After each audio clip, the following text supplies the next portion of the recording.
I'll call this meeting to order. Welcome to meeting number 21 of the House of Commons Standing Committee on Industry and Technology. Pursuant to Standing Order 1082 and the motion adopted by the committee on Friday, April 8, 2022, the committee is meeting to study small and medium-sized enterprises. Today's meeting is taking place in a hybrid format pursuant to the House Order of November 25, 2021. Members are attending in person in the room and remotely using the Zoom application. I see a few of you from Ottawa there in person, and you are aware of the health standards. Please respect them. We are very happy to have with us many well-known witnesses, and I will introduce them without further ado. We have as an individual Vas Bednar, Executive Director, Master of Public Policy and Digital Society Program at McMaster University. Mr. Pierre Larouche, Professor, Law and Innovation, Faculty of Law, Université de Montréal. We also have from the American Economic Liberties Project, Ms. Denise Hearn, Senior Fellow and Co-Lead, Access to Markets Initiative. From the Council of Canadian Innovators, Lana O'Bourne, Vice President, Strategy and Advocacy, who will be presenting last, given that she has a few technical problems that we're now solving. We have from LegSpace, Richard Kurland, lawyer and political analyst. From Restaurants Canada, Lauren Vandenberg, Executive Vice President, Government Relations. Thanks to all of you for having taken some time on this lovely Friday afternoon to join us. Friday afternoon. And without further ado, we'll start with Vas Bednar from McMaster University. So the floor is yours. Thank you so much. My name is Vas Bednar. I'm the Executive Director of McMaster University's MPP and Digital Society, where I'm also an adjunct professor of political science. I'm also a Public Policy Forum Fellow and a Senior Fellow at CG, and I write the newsletter Regs to Riches. And I'm sharing my speaking time today with Denise Hearn. Hi, everyone. My name is Denise Hearn, and I'm a Senior Fellow at the American Economic Liberties Project and the co-author of The Myth of Capitalism, Monopolies and the Death of Competition, which was named a Financial Times Best Book of 2018. As the committee undertakes this study, we would encourage you to focus on the underappreciated or less appreciated challenges that independent businesses are facing in today's markets, and particularly in digital platform-based markets. Of late, I've taken a consumer-centric approach to my own research and my advocacy. I've written about how the activity of self-preferencing may be deceptive and described the issues associated with hyper-personalized pricing, schemes that are opaque. At the very least, consumers deserve to know when they're receiving a personalized price and why. But consumers are not the only actors that need to navigate increasingly murky marketplaces. When merchants go to compete or shop online, they are traversing their very own hall of algorithmic mirrors. So the question we're interested in is, why is it so difficult for smaller businesses to compete despite new modern technology that should make it much easier for them to be successful? And as it stands, entrepreneurs must navigate a series of expensive and near invisible competition issues that are imposed by digital gatekeepers. As small businesses increasingly sell online in platform-based marketplaces, they're dealing with de facto private regulators that dictate terms and impose tolls as middlemen. For example, Etsy sellers recently went on strike and closed their online stores in protest over rising transaction fees. Meta recently announced that it would take a 47.5% cut of all digital assets sold in its metaverse platform. And Amazon now makes the largest amount of its revenue from seller fees, which have risen consistently every year. And in April of this year, Amazon hit sellers with a 5% fuel and inflation surcharge to make up for their slower growth in Q1. However, it's not just digital markets. Grocery store suppliers recently raised concern over increased fines, penalizing late deliveries due to supply chain disruptions that were largely outside of their control. Through the initiative that I co-lead, Access to Markets, I've had countless conversations with entrepreneurs across industries as diverse as music and entertainment, farming, and cloud storage. And these entrepreneurs cannot access markets on fair and equal terms due to dominant gatekeepers. This means that they cannot compete based on producing better quality goods and services. And many businesses are justifiably afraid of speaking out for fear of retaliation or repercussions for their businesses. As of now, small and medium-sized businesses must independently navigate these and other anti-competitive tactics. These tactics can extend to coercive, unfair, or unclear contract terms, which are often referred to as contracts of adhesion. This means that the contract is a take it or leave it agreement with inherent power imbalances. And these contract terms are increasingly used to weaken the bargaining power of smaller suppliers or counterparties, workers, and consumers. Things like mandatory arbitration, non-disparagement clauses, perpetual claims on IP, and other such terms can silence stakeholders, limit their legal options or rights, impede fair dealings, restrict the freedom to set prices, and can extract profits or information from independent businesses. Businesses also may have their product copycatted or their IP stolen, and they're finding little avenues for recourse from the platforms because, in fact, platforms may be the perpetrators of copycatting. Platforms or online marketplaces such as Amazon also compete directly with their third-party sellers, and they've referred to them as internal competitors in corporate documents. Regulators, decision makers should be concerned then, perhaps, that Amazon's IP Accelerator, which launched in 2019 and came to Canada last year in 2021, is now here. The program matches third-party sellers on its platform with trademark and patent law firms with which it has negotiated set rates to aid sellers in protecting, quote-unquote, protecting their brand. Now, Canada has a great opportunity, an opportunity to be informed by recently conducted research that considers the competition issues facing SMEs, like price discrimination by dominant players, compliance fines, dominant companies using their influence to forestall policy intervention, and dominant companies using incentives, which can lock in smaller businesses to their services. We think that significantly improving competition outcomes in Canada for small and medium-sized businesses, for firms of all sizes, demands of all a government approach that's recently exemplified by the Biden administration's executive order. We can't and shouldn't rely on the Competition Act alone as a sole instrument here. In sum, there are invisible or less visible competition issues that affect small and medium-sized businesses that must be studied in a Canadian context, and your study should also consider the intersections between competition and intellectual property. The brief that we have submitted to the committee contains further discussion and areas of opportunity to consider. We thank the committee for the opportunity to appear and are available for follow-up conversations and analysis. Thank you so much. Thank you very much for your presentation. We'll now move to Mr. Larouche de l'Université de Montréal. Monsieur Larouche, la parole est à vous. From the University of Montreal, the floor is yours, Mr. Larouche. Yes, thank you, Mr. Chair. Thank you very much for inviting me to appear before the committee. I will speak briefly about my background and then make a few general statements about the topics you are studying today. And the remainder I will cover during the discussion, I believe. I am a professor in law and innovation and vice dean for the quality of programming at the Faculty of Law at Université de Montréal. More broadly speaking, I'm a specialist in competition law and in economic regulations.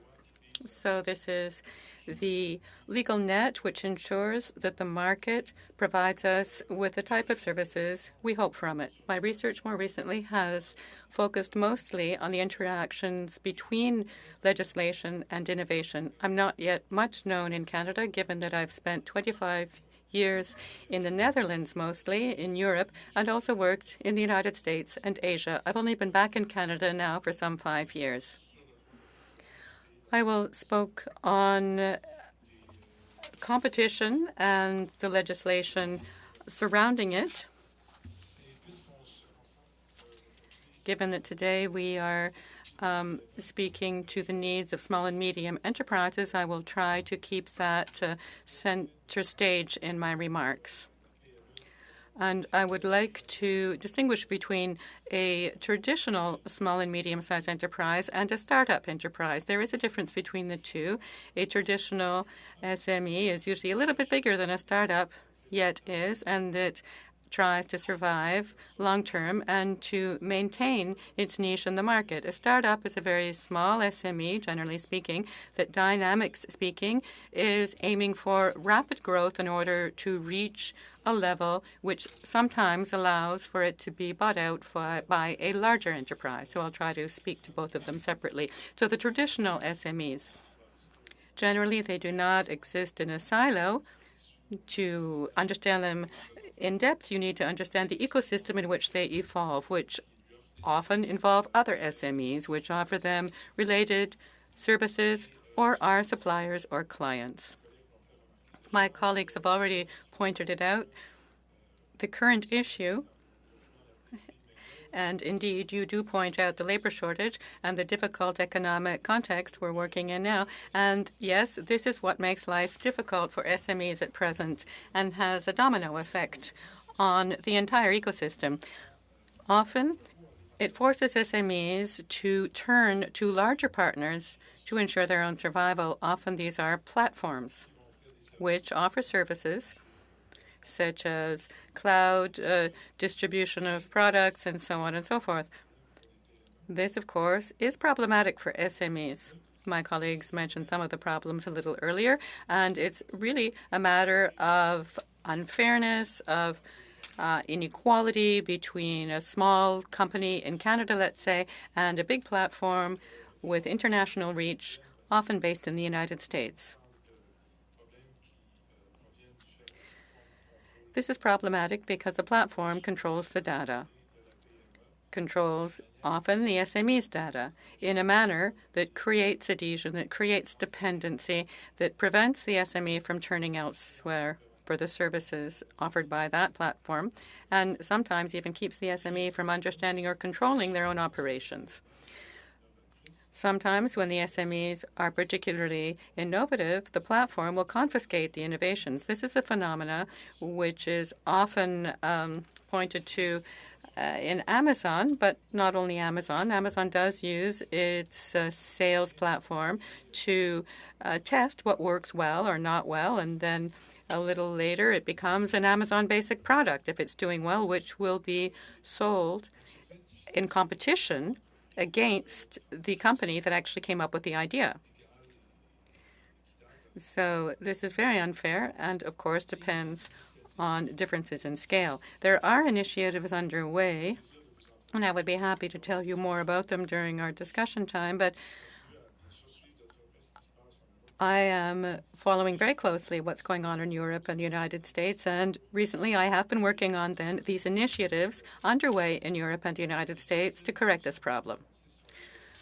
Those most out in front are the Europeans. There are two specific initiatives I will point out, one called the Digital Markets Act, the DMA, which will become legislation. It will become law within a couple of weeks, and it will completely change the legal framework of these digital platforms. And the other one is the Data Act,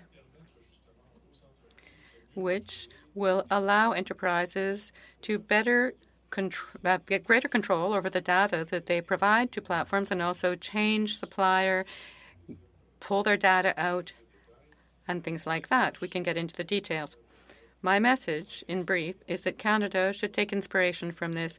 The Competition Act in Canada, I see two problems there. First, our competition legislation is a little offside compared to what's being done elsewhere in the world. I did send you a document on this topic that I drew up recently. Second, even if we do get up to scale, up to speed, Europeans and Americans are already improving the legislation even beyond that to even better manage the problems caused by the large platforms. So we're 2 steps behind. Let me finish by discussing the second types of enterprises, the startup, small and medium enterprises. They need a strategy at the outset, and that's their basic concern, to have a good idea and then grow and eventually sell out. What we know is that in Canada, it's very difficult to manage this rapid growth, to ensure that you will grow quickly. There's a lack of capital to invest in startups, risk capital, and this startup strategy is not privileged in Canada. We also know that platforms will buy startups simply to shelf them, to close them down, and take over their innovations and claim them. This, too, is a problem that Europe has paid attention to, the United States as well. The Americans are a little bit out ahead of Europe on managing this, avoiding the buyouts by large platforms of small and medium enterprises that might threaten the platforms in order to silence them. Even an acquisition which isn't as outright predatory as this could eventually lead to a larger American company doing better and moving in on the territory, on the niche, and eventually our small and medium-sized enterprise, even a startup, having to close down before it's properly bought out. So I would be happy to continue with this during the discussion. Thank you, Mr. Larouche. To Mr. Curlin from Lexbase. Thank you. Lexbase provides policy and operational information regarding immigration issues, as well as recent federal court decisions rendered in the previous 30 days of the month since 1989. We go to, in the public sector, CBSA, IRB, DOJ, IRCC, among others, the provincial immigration systems, and in the private sector, to most of the immigration bar and consultants.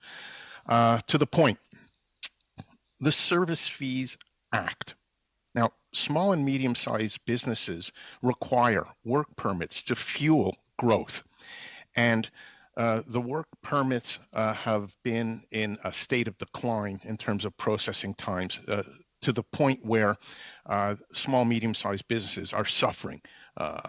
The Service Fees Act is a little-known law. And briefly, what it does, it provides set standard processing times for a government service, like an application for a work permit. It has teeth. Non-compliance results in an automatic refund or partial refund to the user directly. In addition, it motivates departments like Immigration, Refugees and Citizenship Canada, IRCC, to deliver in a timely manner that is predictable for small and medium-sized businesses. Right now, the policy, the departmental remission policy, is authorized pursuant to Section 7 of the Service Fees Act in accordance with, if you like numbers, Section 4.2.4 of the Treasury Board Directive on Charging and Special Financial Authorities. The recommendation. Right now, IRCC has had limited use of the Service Fees Act in accordance with this policy by placing work permits, making them subject to the Service Fees Act. We can motivate government to deliver in a timely and predictable manner work permits to small and medium-sized businesses. It's huge if you go to the membership of these organizations in terms of results. So that's the first item. The second is something called the Labor Market Impact Assessment. There's no need for this in the province of Quebec. Quebec's already doing it. This is a classic example of government duplication and waste, where Quebec is already providing the service. Why do it again? You paved the road once, not twice. The third item, and I'll close after this, is IT, information technology. And this little fix will spill over to other departments beyond IRCC. What we need here is an application programming interface. Application programming interface, or API, is a bridge that makes communication possible between independent software programs. You can send and receive data with an API. CRA is already doing this, Canada Revenue Agency. They have third-party independent software producers outside government that allow end users, taxpayers, businesses to directly interface with the CRA system. We don't have that in immigration and other departments. We don't have that between the array of provincial nominee systems and our own federal government.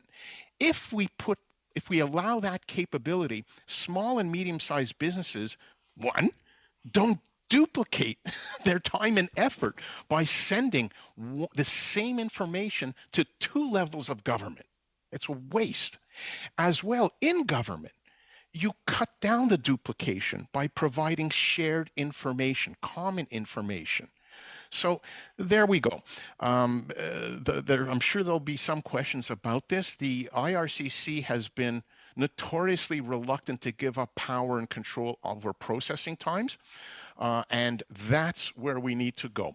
For Quebec, the last point would be, frankly, why should people in one province, it could be any province, have slower processing times than other provinces? So the Service Fees Act can set standards. You combine provincial and federal processing times into one processing time for a service.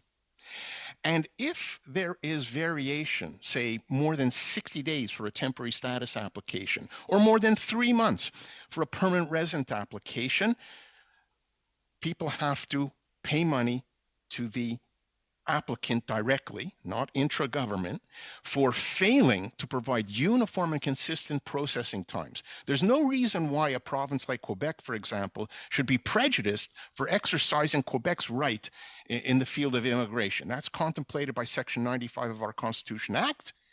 And the deal there is you count the processing time together. Quebec and federal, or British Columbia and federal, or New Brunswick and federal, to provide a uniform and consistent yardstick or meter stick for the delivery of that government service. Ready for questions whenever.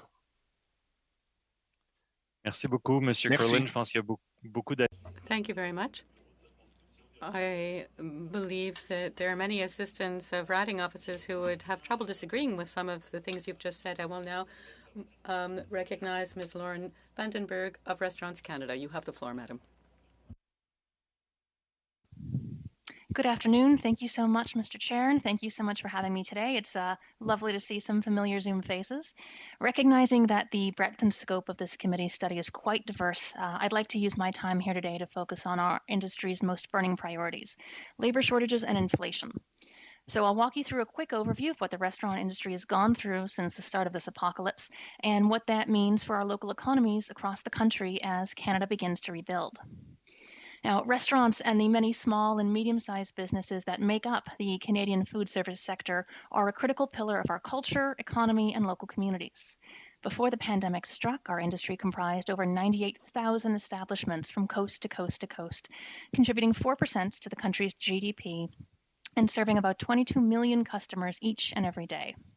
In fact, prior to the pandemic, the food service sector was Canada's fourth largest employer, directly employing 1.2 million people. But our industry lost more jobs in the first 6 weeks of the pandemic than the entire Canadian economy lost during the 2008-09 recession. No other industry has come close to facing this level of shortfall.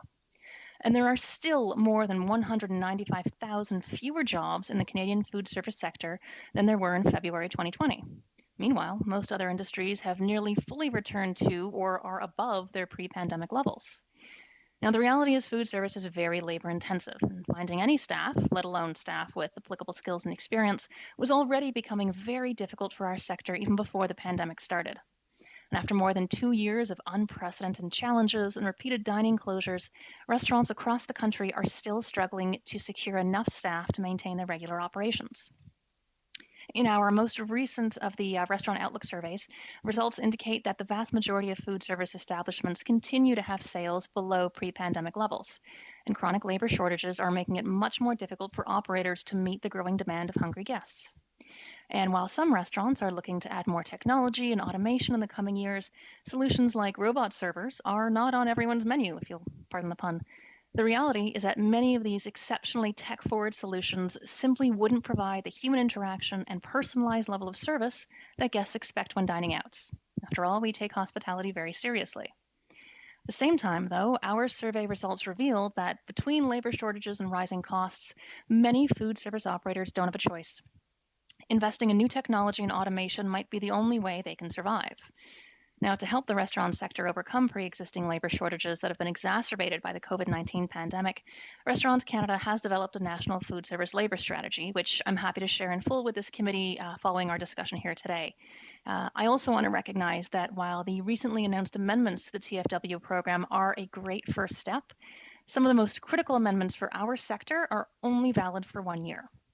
And when an application process can take 12 to 18 months from start to finish, that's just not enough runway in the business cycle to ensure a sustainable solution to this labor crisis.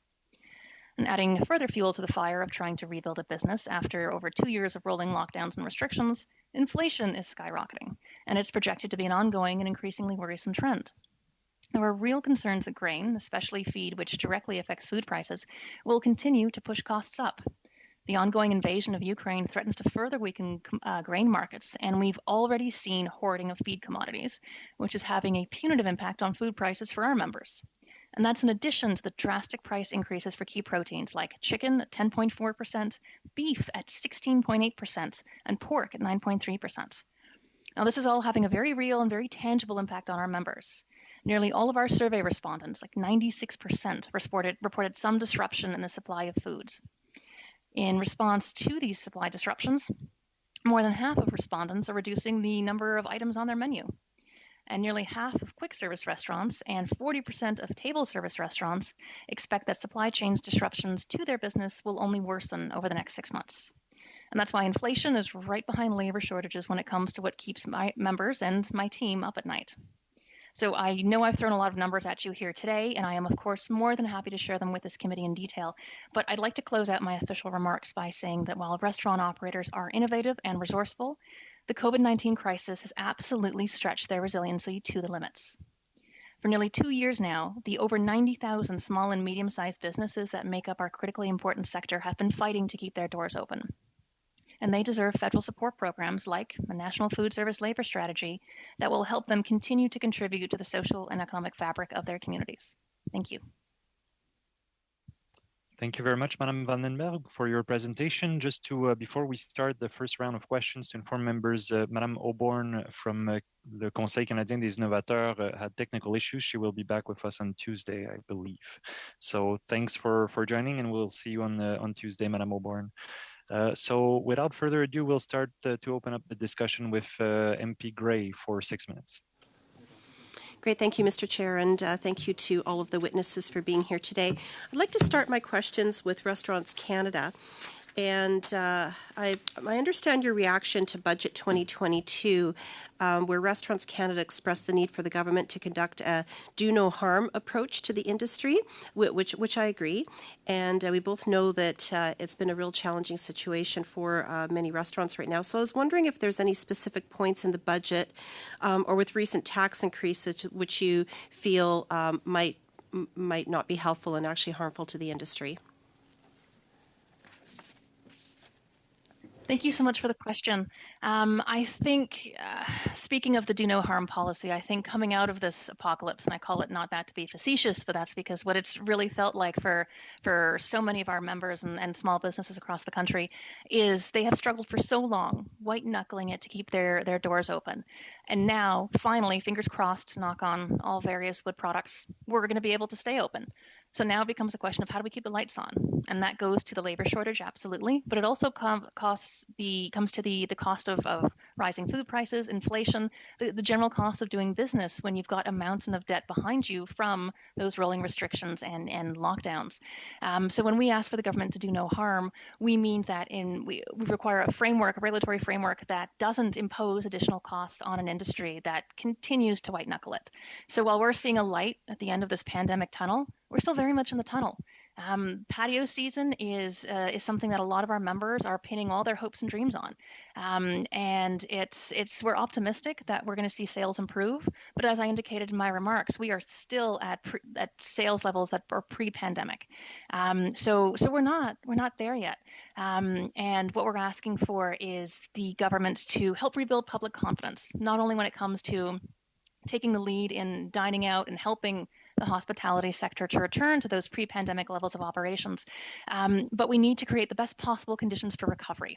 For businesses that have either spent 2 years losing money or barely breaking even, we need a do no harm approach when it comes to taxes and fees and regulations, whether it's around single-use items or a freeze on any other excise duty taxes, or a cap on credit or debit card interchange fees. A lot of these I don't want to call them low-hanging fruit to diminish the impact they're going to have, but every penny counts right now. Great, thank you very much. And that sort of leads into, I want to try and squeeze in a couple more questions here.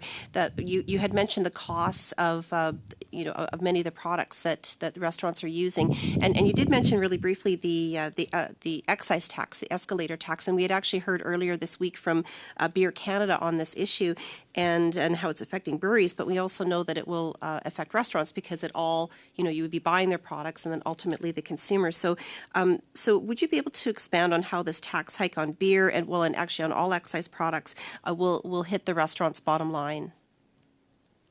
Absolutely. So our concern with the excise tax has been very public and very much on the record since it was first implemented so many moons ago at this point. And the problem is that it's an escalator tax. So every year it goes up without parliamentary approval, and it's creating exponential ripple effects on our operational costs on our bottom line. So it not only hits the local farmers and local brewers, but it's got a trickle up effect that increases the cost to us supplying beverages to guests and consumers. The budget did indicate a promising first step in the elimination of that excise tax for low alcohol beer. Low alcohol beverage products, and that's great. But that is a minuscule portion of our business, of the business of brewers across the country. So when we talk about a do no harm policy, that would be a prime example. Actually, just to tag on to continue on with talking about taxes, we also know that there was a CPP payroll tax increase that went up on January 1st, and then also carbon tax increase on April 1st, which adds to the transportation costs. So what do you think about those taxes also including, and are those affecting your industry? Yes, full stop, yes. It feels very much like death by a thousand cuts. And even in the best of times, pre-apocalypse, restaurants operate in a razor-thin profit margin. They make, on average, maybe 4%. And I think what most Canadians don't know is that for every $10 spent on a restaurant meal, the food service establishment keeps less than 50 cents. The rest all goes back into the economy. So all of these minuscule taxes, whether it's alcohol excise tax or an increase in CPP, it's this death by a thousand cuts. And when we've got that mountain of debt behind us after 2+ years, making those ends meet, even if we can open the doors now, we literally can't afford to keep the lights on. Great, thank you. One more quick question here. Actually, you had just mentioned about debt, and I wanted to ask you about that. We know that the CFIB has reported, that the average small business has taken on $170,000 in new debt during the pandemic. And so, what would be the average amount that a restaurant owner would take on, and how is this being burdensome for restaurants in order to be able to recover and even sustain? Yeah, so our numbers indicate something very close to what CFIB has, because many of their members are also restaurants. So on average, that's the pit we're looking at, and that mountain of debt is coming at a cost, like literally and figuratively. So one of our key asks has been to defer repayment of those loans, increase loan forgiveness on the part of the government for those costs, because we don't have the dollars. We haven't been able to recoup our lost revenue over these last 2 years to be able to pay down that debt. And this is the life savings of families across the country, these small, medium-sized restaurants. It's your local pub, it's your local cafe. And we can only, as I said, we've been stretched to the limit. There's no more at the end of this. So again, we're optimistic about the patio season, but we can't pay bills on optimism. Thank you very much. Je passerai maintenant la parole à Madame Lapointe. I will now recognize Ms. Lapointe for 6 minutes. Thank you, Chair. For Restaurants Canada. And I was listening to your opening comments, and you'll be interested to know that in Sudbury, we have a restaurant that just opened with a new robot waiter this week. So we're seeing it everywhere, even in Subway. So as a committee, we've heard from witnesses across many sectors that lack available workers, and that's a major issue, especially for small and medium enterprises. So in terms of developing a workforce, we know that young people have different perspectives for their employment. This new workforce has more options and higher expectations. So I'd be interested in knowing how your industry takes into account this younger workforce and what they want or need to see in their workplace to incentivize the next generation. Oh, thank you for the question. We are and historically have been the #1 source of employment for young Canadians, for new Canadians, for people looking to build a business and a life for their family across the country. So for us, we offer above minimum wage in nearly all jurisdictions across the country, but we also offer that flexibility that a lot of students require with their scheduling conflicts for classes. I know firsthand. And I think what we've been struggling with is because of the rolling lockdowns, because of the restrictions, all of our employees, all that institutional memory, they had to find other places to go. Like they absolutely had bills to pay. They had rent, they had groceries. They couldn't afford to hold out for maybe we'll reopen next week. So that's a lot of institutional memory and skill set and investment that businesses made on the part of our staff and our employees to keep the hospitality business up and running. And now those people have found gainful employment elsewhere. So why risk that coming back to an industry that can't guarantee the same level of security? So as I absolutely get it. So as they find gainful employment elsewhere, as you point out, what are restaurants able to offer as employers to be competitive in attracting those applicants and to retain employees? I think what we've been hearing, certainly from my members in the last several weeks to several months, has been we are competitive. We are competitive. We're a supportive environment. We invest in our staff, and it's not just a job; it's a career. Nearly every single person on my board, for example, got their start washing dishes in a restaurant. It's in their blood, and it's not a job to be looked down upon. The problem that we have, and the feedback that we're getting in these job interviews when we're trying to hire, is that what if you get closed down again? We have no control over that. It's mandated by the provincial government, and without a crystal ball, it's incredibly difficult for us to offer any sort of security for them. And again, rightly so, it's a tough position for us to be in. Mm-hmm. So, as I'm sure you're aware, Canada's working to transition to a cleaner economy, which needs to be both an immediate priority as well as a sustained future effort. And all sectors and industries in Canada must keep innovating to keep the long-term goal of fighting climate change. I noted your organization's response to Budget 2022, where you indicated you were disappointed that the budget reiterates the prohibition of certain single-use plastics in 2022. So I'm genuinely interested in learning what has the restaurant industry done so far to avoid plastics waste. Sorry, I think I was breathing into my mic inappropriately. Apologies to the interpreters. So even before the emergence of COVID-19, consumer demand for takeout and delivery was already on the rise. And the pandemic has clearly reinforced the critical need for those single-use items to ensure the health and well-being of Canadians as they continue to expect off-premise dining options. But that's not to say that our operators and restaurants across the country have ignored the integrity of environmental sustainability and what it means to our economy. It's an essential part of doing business, and from locally sourced ingredients to energy efficiency, our industry has shown an ongoing commitment to environmental responsibility. Across the country, restaurant owners, managers, staff are working hard to navigate the already very complex regulatory landscape that impacts their day-to-day business operations. And our concern was that, unfortunately, the legislation being proposed right now will do nothing to help restaurants successfully support a Canada-wide strategy on zero plastic waste unless changes are made. Yeah. So I do note that also in your response to Budget 22, you highlighted a lot of the programs that did help the restaurant industry. And today you talk about a do no harm approach. But many of the increased costs that you were outlining are essentially unifying costs. Other sectors are being hit by those same costs. So what do you say to this committee about that? That everyone is facing incredibly similar challenges. Restaurants, I would be remiss if I didn't position restaurants as unique, certainly given my job title. But the reality is small businesses across the country are facing very similar uphill battles.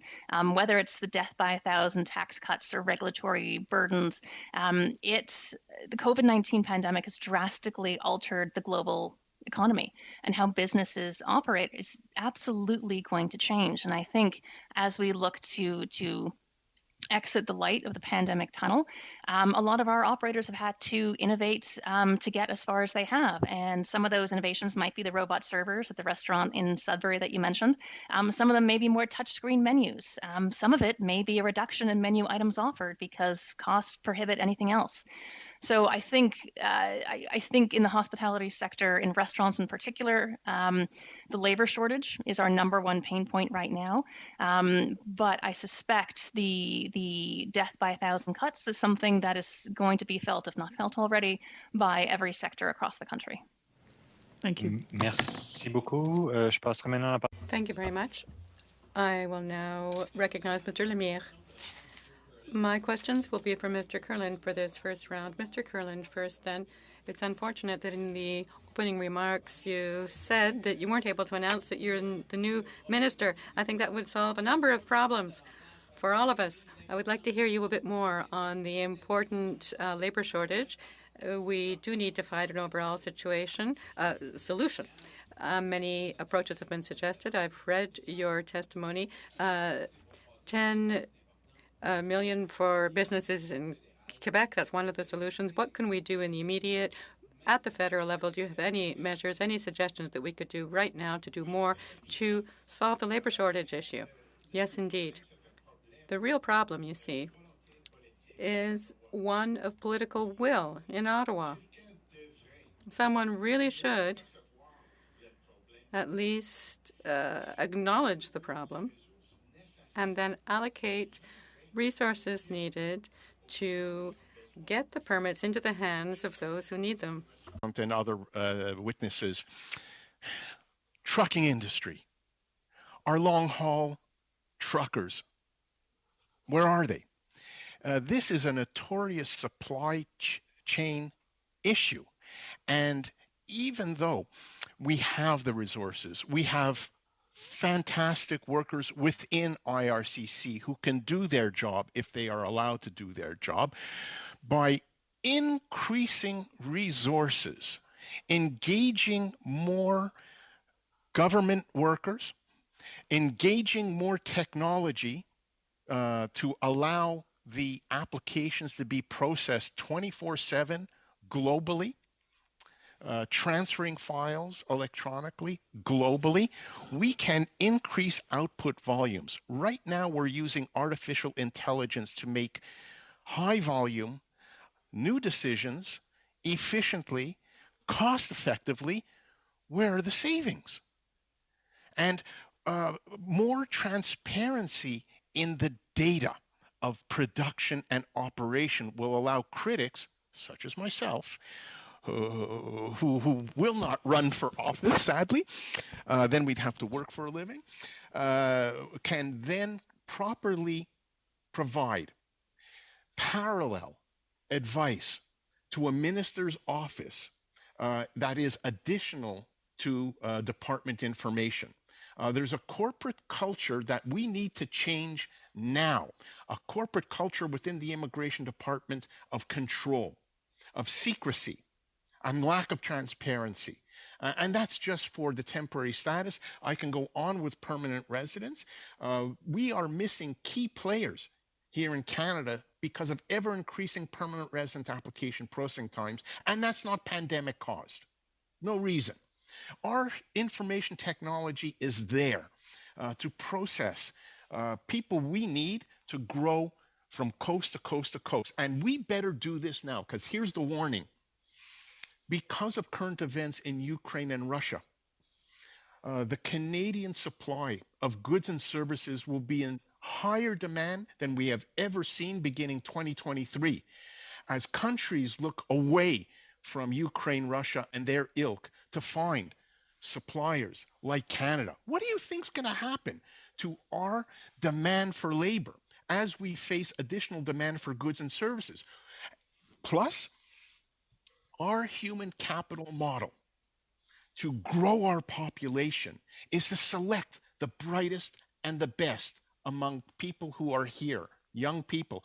We can't attract enough young workers, young students to replenish what demography says we need to do unless we tighten up the administration of our immigration system, add the necessary resources to bring processing times under control, and simply implement the law on the books, the Service Fees Act, that will require reporting of uniform, consistent processing times and have teeth, cash, if they fail to meet standard. That's what we need to do.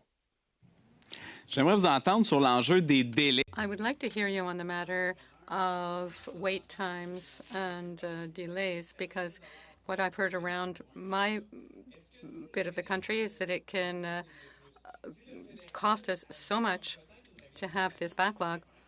So can that be solved at the federal level? Let's say that as of a certain time of processing time, people would have to pay a fine if they weren't processing faster. Would that be one way to go at it? Yes, indeed. That is something to be investigated. Even a pilot project to test that hypothesis.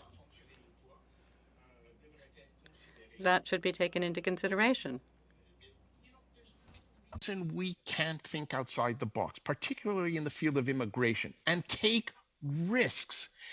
Our employers in Canada are nimble, swift, competitive globally.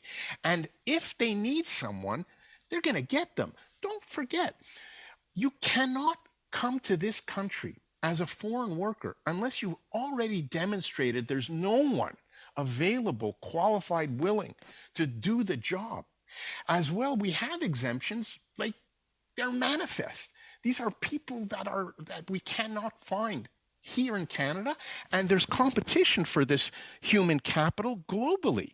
So why do we put up barriers to these businesses and to certain provinces when this is the energy that drives the economy, that creates paid taxes, that grows our businesses, that support our families? You're absolutely right.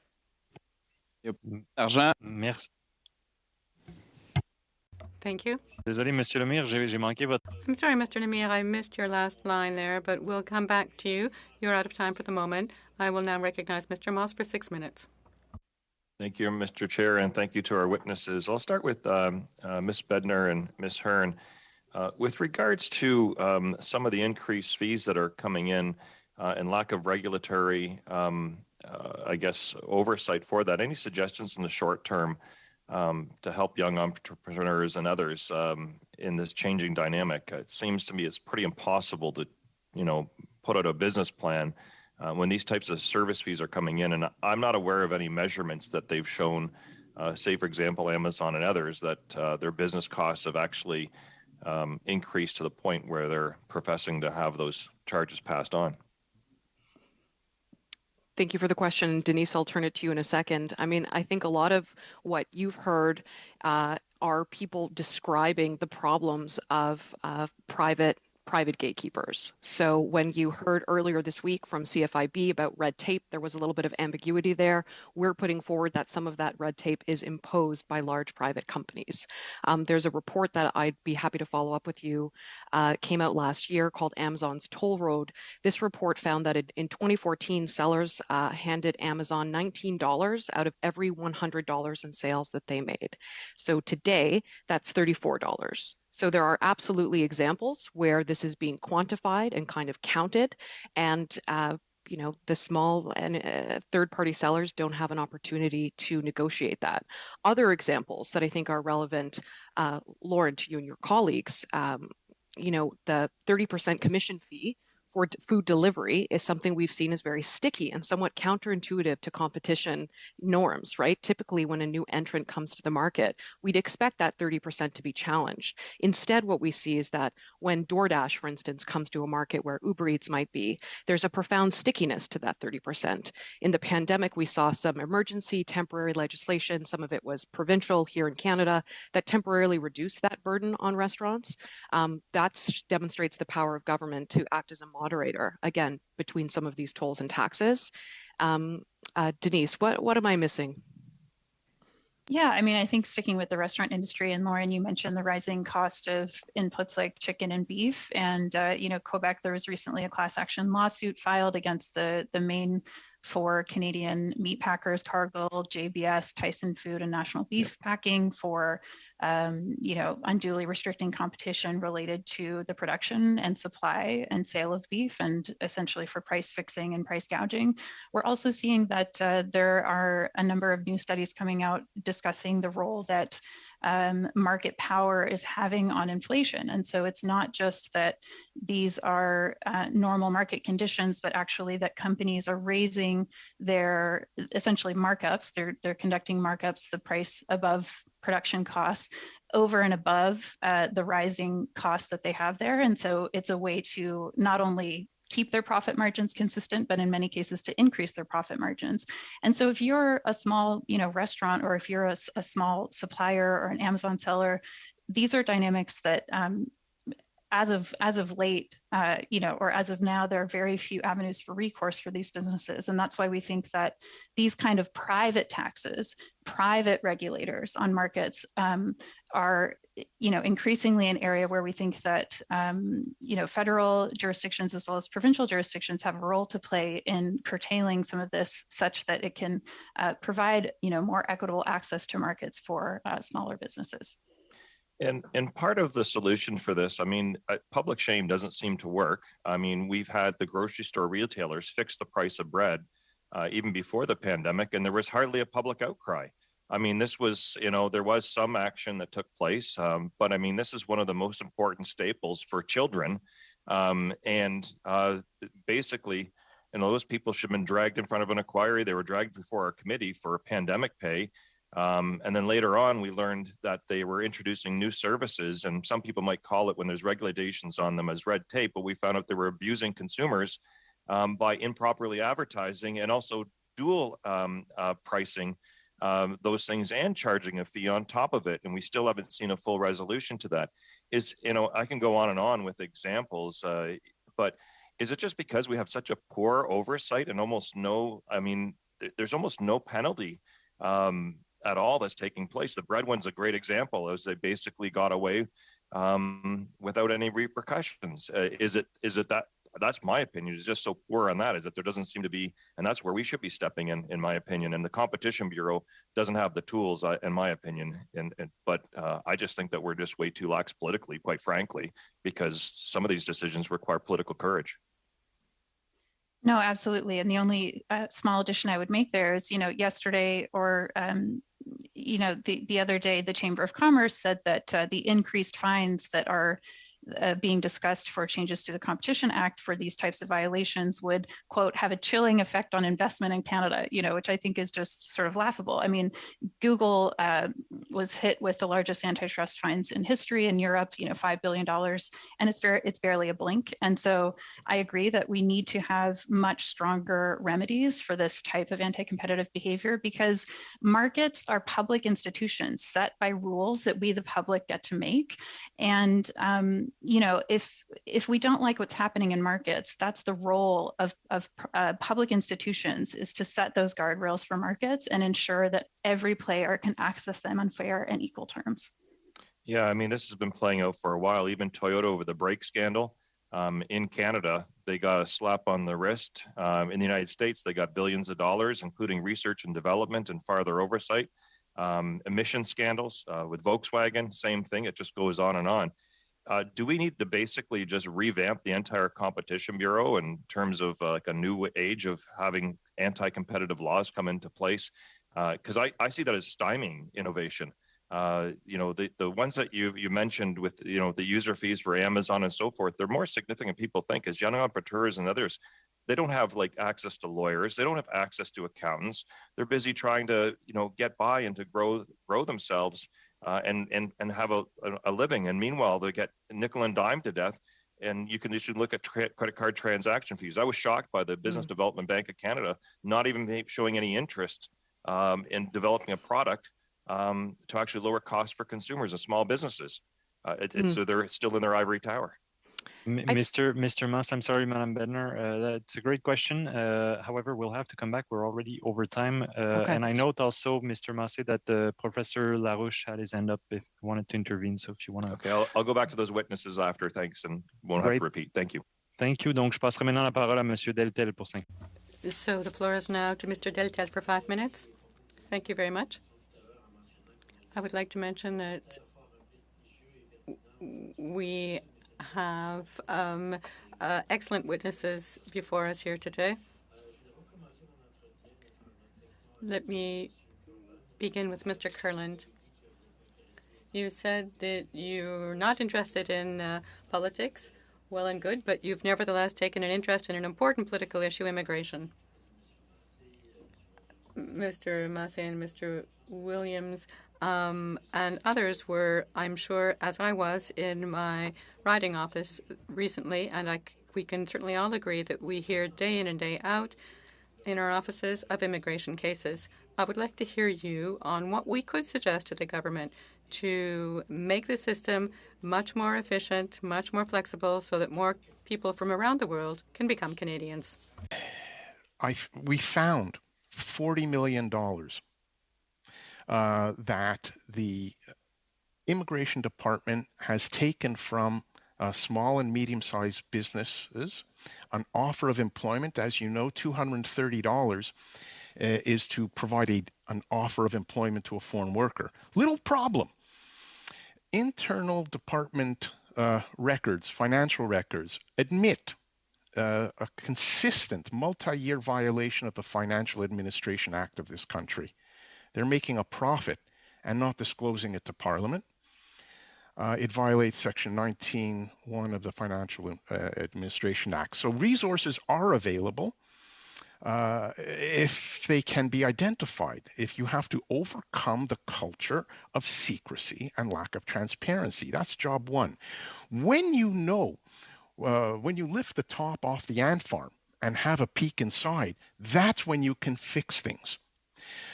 You can, for example, for small, medium-sized businesses, employers, business owners, pre-register your business with the immigration authorities to cut down delays and save money, government money, taxpayer money. You can do the same for individuals who may wish at some point in future to visit Canada or immigrate to Canada. Check them out. Do the background security check upfront, independent of an immigration application, so they're pre-approved, and you can instantly convert into a seamless transaction a business owner's desire in Canada to bring in a foreign worker in minimum delay, all paid by the foreign worker, all paid by the business owner, not the taxpayer.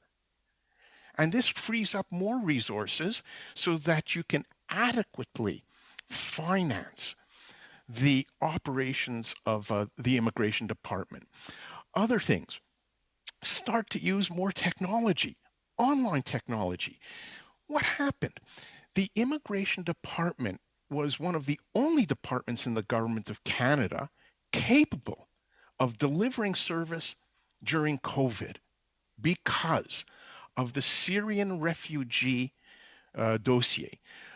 In order to bring in 40,000 people quickly, information technology was changed, and the way of doing business in immigration was changed to expedite, facilitate, at lower cost, immigration operations. So when COVID hit, IRCC was there, prepared to off-site work. More importantly, for the purpose of today, is start sharing the tools with the provinces. Why, oh, why would you have businesses, individuals duplicate information upload? It's the same 60 questions. Duplicate it at the provincial and federal level. If the jurisdiction is shared constitutionally, so too should the IT programs. And lastly, is you facilitate enforcement. No one talks or likes to talk about immigration enforcement, but by having that tool, you deter bad people from doing bad things. It's a little high level, but it's that simple. So overall, what would be, if I had to recommend something, a watchdog. Where is the watchdog over the Department of Citizenship Immigration, over IRCC? We have it for others, RCMP, our intelligence agencies. Where is the immigration watchdog?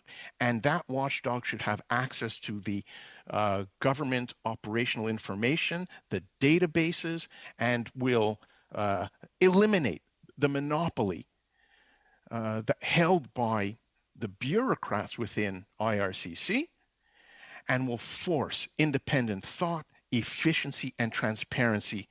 We need a watchdog. Thank you very much, Mr. Kirkland and Mr. Deltel.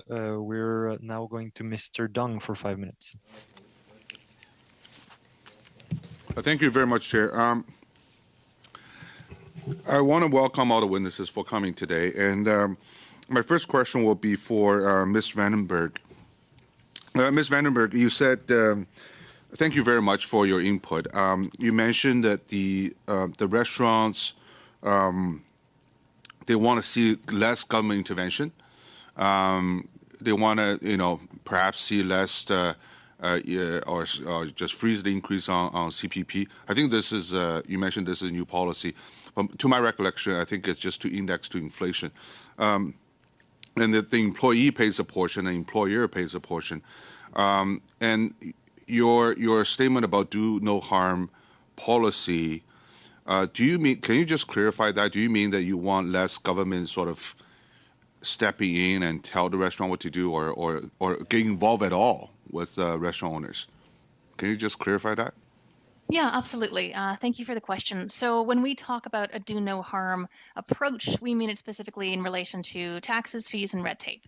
So to create the best possible conditions for recovery after nearly, well, more than, frankly, 2 years of losing money or barely breaking even, food service operations need a government to take a do no harm approach, which would include a whole of society approach to single-use items, one that's built on evidence-based policies and consistent standards across jurisdictions. Thank you. Thank you. Sorry, I don't mean to be rude. I have very limited time. I have another question for you. So during COVID, the 2 years with wage and rent subsidies and plus SEBA programs, I think the federal government directly spent, I don't have the figure with me, but I think in the neighborhood of $20 billion. I might be wrong. I can correct my record later on. But in that range, billions of dollars to support small, medium-sized businesses. Can you speak to the importance of that? Because you talk about for 2 years they barely made passing and sustained and survived. And also the follow-up is that, do you know any other country in the world that has similar programs to support SMEs during the pandemic? Sure. So I'll go as fast as I can. So, the federal support programs were absolutely 100% crucial to our survival. 9 out of 10 food service businesses relied on, for example, the wage and rent support subsidies to help them survive the pandemic.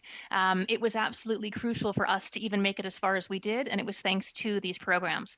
The subsidies were of particular use and utility to us because taking out loans to pay down loans, it's the worst kind of snake eating its own tail, which is why so many businesses are now facing that mountain of debt I spoke of. To my knowledge, some countries have instituted similar loan repayment policies. I wouldn't be able to speak to the percentages of subsidies offered. I will though mention that other jurisdictions have invested in economic revival, demonstrating first and foremost, how great it is to go out and eat in a restaurant again. So that type of intangible leadership is something that we've seen percolate across other countries, across the world. And I welcome you all to go sit in the patio this weekend. That's very helpful. Thank you. And if you can later on come up with a list of countries and the various programs you think might be helpful, please submit it to the committee and for our information.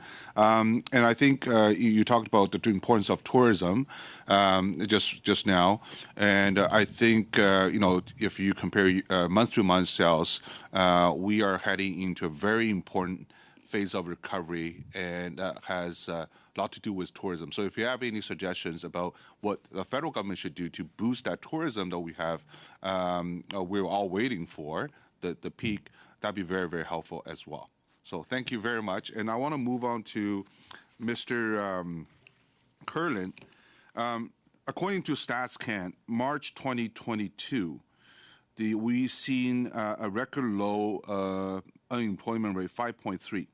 However, 6.1% for visible minorities and 4.5% for non-visible minorities was Black 8.4 and Arab 8.2, high unemployment rate.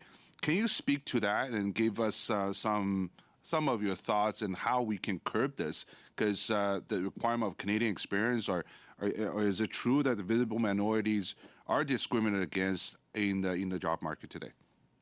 Yeah, well, there is no doubt that there is variation in unemployment rate based on those characteristics. That exists all across the country, but not in the same measures. In British Columbia, for example, where we have the highest rate of foreign-born in the BC population compared to any other province, it's not nearly as bad. And the trend, however, is positive. It's positive because Canada's young pool of immigrant families are integrating during the educational system. They grow up here, they rub elbows here. In the result, employer decisions are made by employers who come from. That's right. That's right. They create job opportunities for Canada as well. But any suggestions, any recommendation for the government? Mr. Dong, I'm afraid that's going to be a question for for a colleague to ask because we're out of time. I will move now to Mr. Lemire for 2.5 minutes. Merci, Monsieur le Président. Thank you, Mr. Chair. So we can agree that the labour shortage is having a negative effect on all sectors, even within Services Canada, such that the processing times are too long in so many sectors. It must be very frustrating for an entrepreneur, a business owner, especially in the restaurant business, in the food services sector, to have to make extra administrative efforts when they haven't really time to do this. My question for Ms. van der Berg, in the current context, wouldn't it be a good idea to do away with or suspend the requests for labour market impact assessments, which just add to extra paperwork and keeps us from using foreign labour to help the sector? Absolutely, yes, please. Let's do this yesterday. Merci beaucoup. Thank you so much. Let me ask a follow-up question to Mr. Kurland, actually. Is the useless duplication that we're seeing with the federal government and the provincial governments, isn't there an easy solution? Ottawa doing what it needs to do, covering safety, security, biometric data, sure, that's important. But the provinces, in particular Quebec, and you mentioned it, each province should be handled fairly, but I don't think we should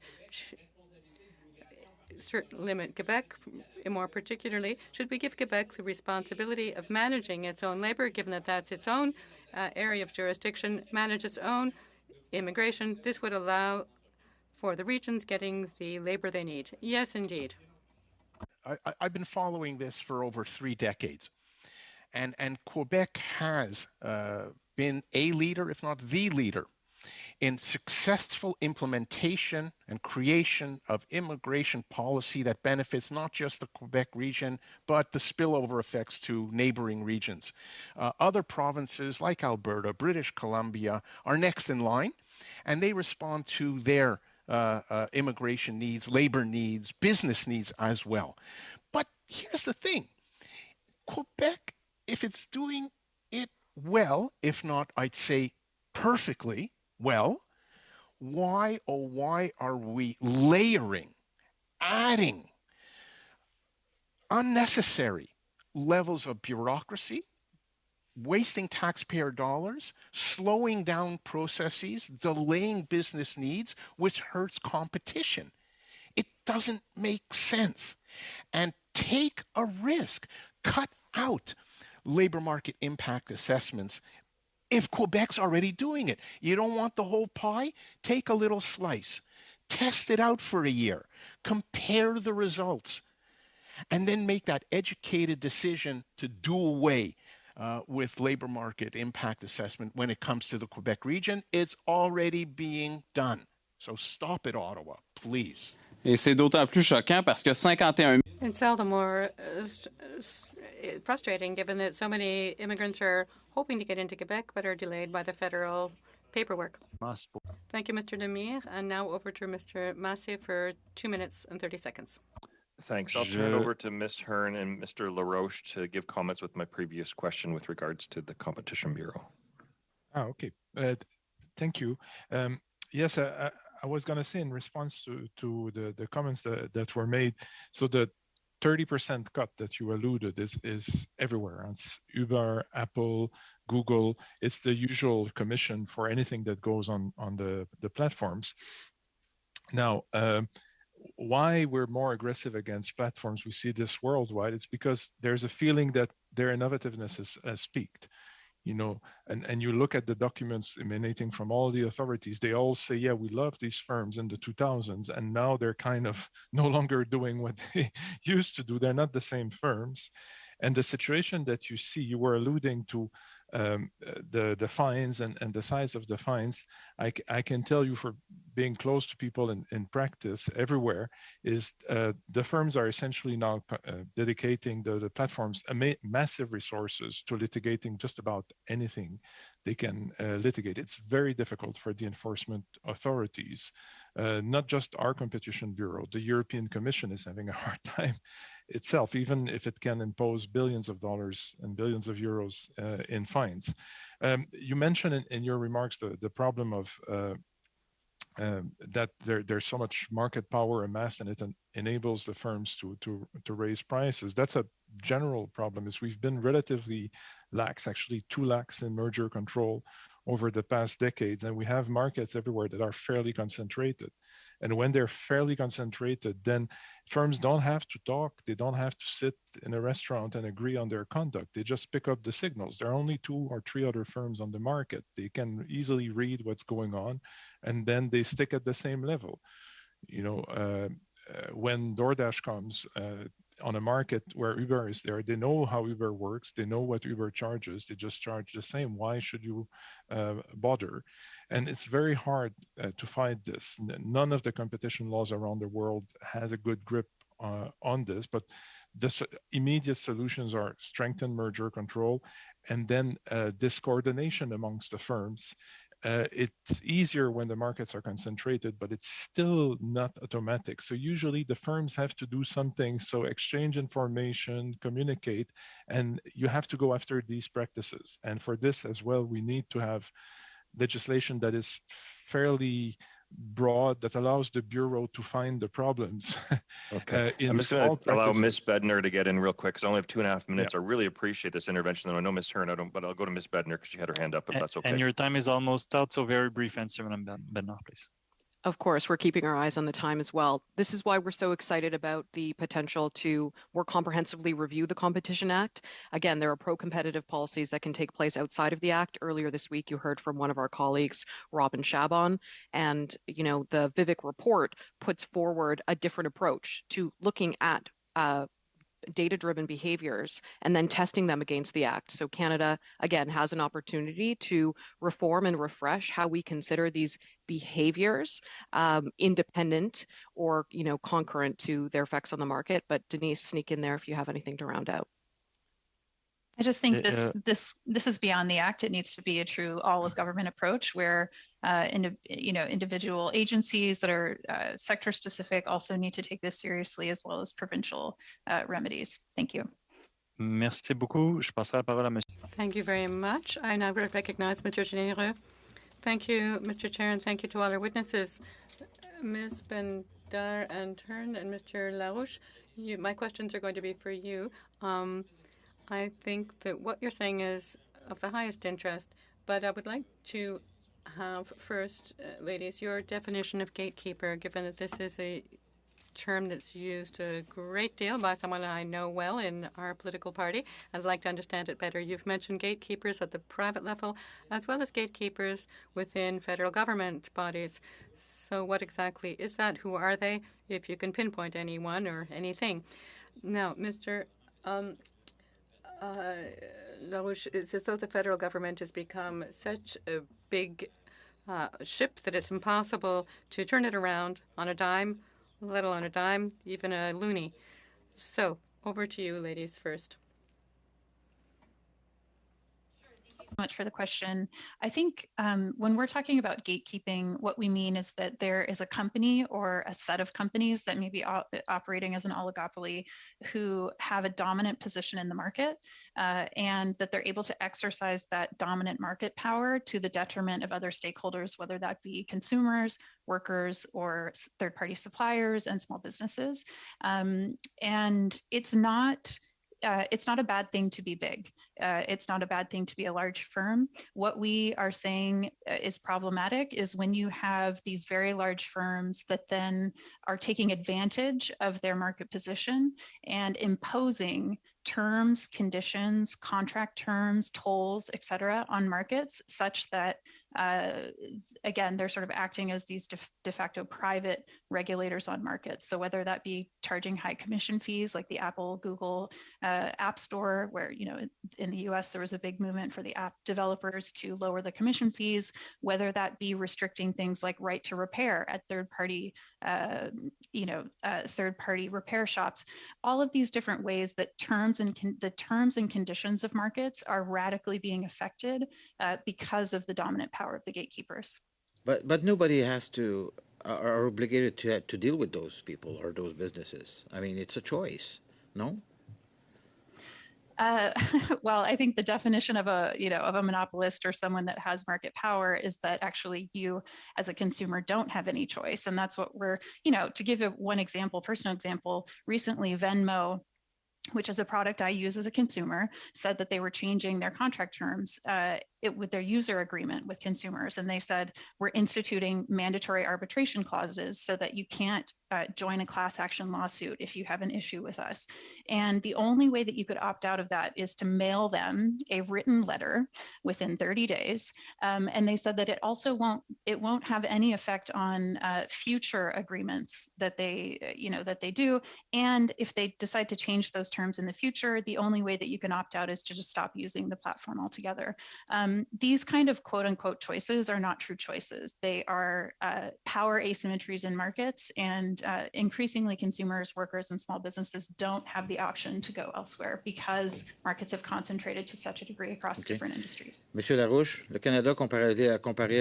Mr. Larouche, Canada compared to the United States, given that you've worked in the States as well as in the European Union. So how does Canada stack up when it comes to all these gatekeepers, in particular the difficulties that SMEs run into to do business and get the services they need? Yes, to complete what my colleagues were saying, the definition of gatekeeper, there are many definitions in Europe and in the United States. It's basically about the size of the enterprise, its income, how much business, how many users, and so on, the fact that it's the only channel of communication, and how sustained that position is over time. That gives us about 10 platforms around the world. So how does Canada stack up? Some say that, well, we could just sit back and let the Americans and Europeans do the work and then make the same requests. That's one technique. There are some particularities, though, here in Canada.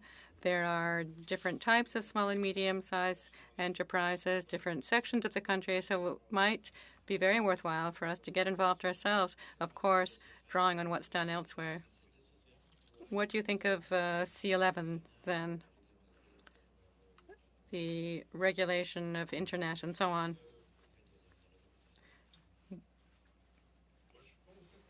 I'm not fully up on all the details. I am aware of the bill.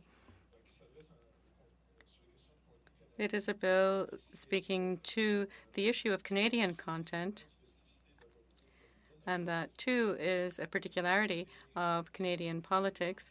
But are these solutions that really will support Canadian content? I've been looking at this for a while.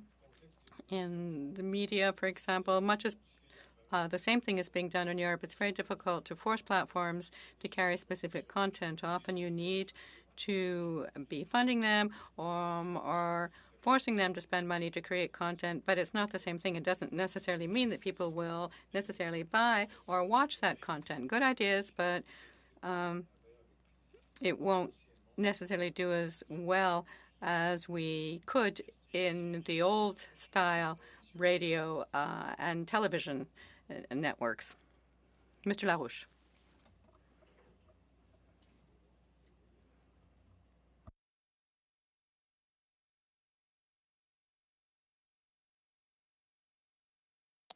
Monsieur Erskine. Mr. Erskine Smith, please. Thanks, Joelle.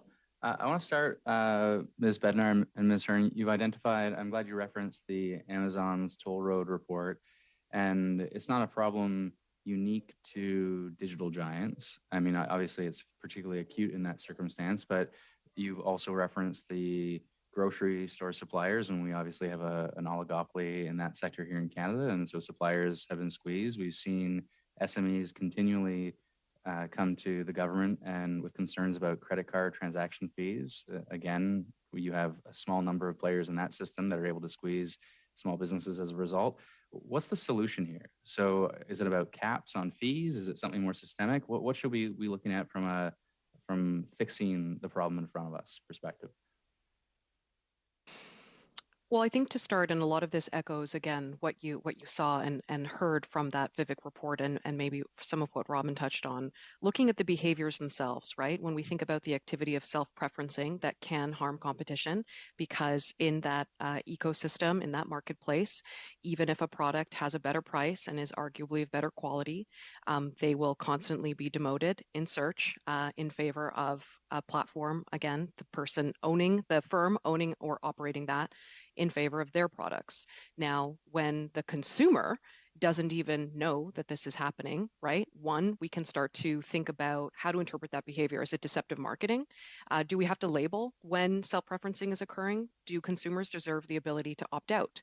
And then what does it mean? Again, what are the implications for those third-party sellers? Because you're absolutely right. It's not just giants like Amazon. The behavior itself is becoming ubiquitous. We see it at the Bay, right? It's an online marketplace open to third-party sellers that also has private label products that are consistently self-preferenced over others there. And not just, but yeah. So self-preferencing is a problem, but the ability to impose and increase fees is a separate problem. Right. And it strikes me that there might be two different answers to those two different problems. On the ability for Amazon to increase fees, I mean, my colleague, Mr. Genereux, would say, as he just said, you know, can sellers not go elsewhere? Not so easy given the concentration of the market and where the consumers happen to be. The intuitive response, I think the Amazon toll report suggests one solution would be to cap fees. The other solution is a more systemic one, which is breaking up Amazon, which doesn't strike me as something that a Canadian regulator could put on the table. So is there anything useful for us to look at as far as solutions go with respect to the imposition of fees on suppliers in a case of a monopoly or oligopoly? again, and Denise, feel free to jump in, until we bring a case forward in Canada, we can't refer to Canadian case law in competition. So currently, Canadian competition law may view this as an abuse of dominance. We might be able to enforce the act as it exists, but we haven't seen a case brought forward on this, right? So that's kind of where the limitation ends up falling. That's helpful. And to look at the copycatting issue, which has been referenced as well, we had many years ago now, but sort of the international committee that's been looking at big data and privacy, we had Amazon before us, and this came up. And they'd indicated that they don't look at the seller's data per se, but they can obviously get at the same data from the consumer's perspective. And is there not a concern when you have the large monopolistic player that has access to all of the data that is then able to compete? And I say this because it's and yet there are different competing considerations. On the one hand, it does drive price down, presumably, but on the other hand, it almost unquestionably hampers innovation. And so how do we square those two objectives? I think that's where we start getting at the intersections between competition law and privacy and data management. So we see this happening in an analog context. Target, and sorry to give an American example, Target also essentially rips off successful brands, copycats them, puts them under their private label, and then forces those firms out of their ecosystem, ends their contracts with them, right? That is copycatting in an analog space. So we can look at sector-specific regulations. We can take that consumer protection approach, which again demands us to kind of be more holistic or integrated when we're thinking about how do we modernize our approach to competition in Canada, with the Act, of course, at the foundation of that, but also moving beyond it.